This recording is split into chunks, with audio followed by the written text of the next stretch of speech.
This vehicle is a 2010 Dodge Avenger, and it's got a noisy driver's side front wheel bearing, and we're going to replace it.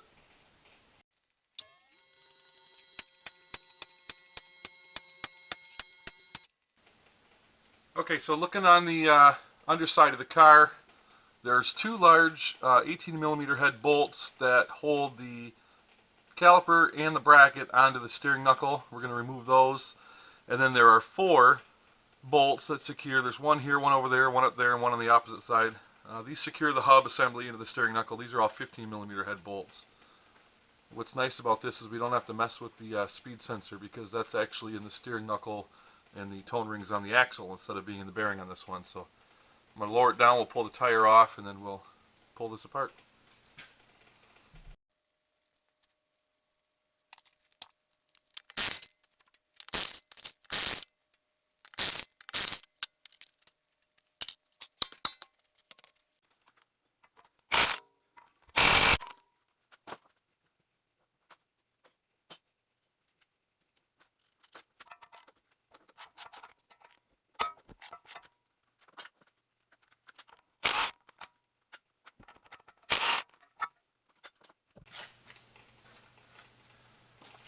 Now we don't want to let this hang and damage the hose, so we're going to take our S-hook off of our rubber bungee cord.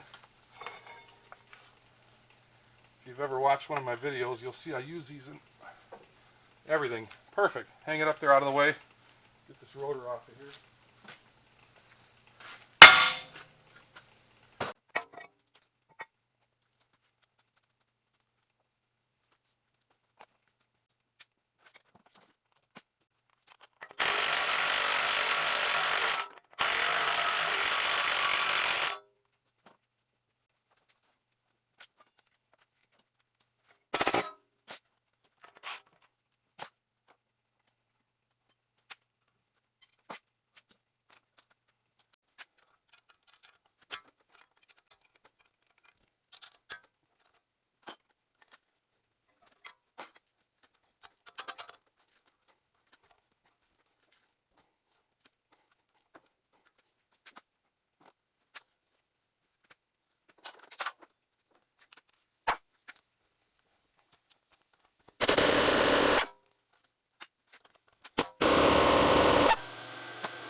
Here's a quick tip for Chrysler hubcaps.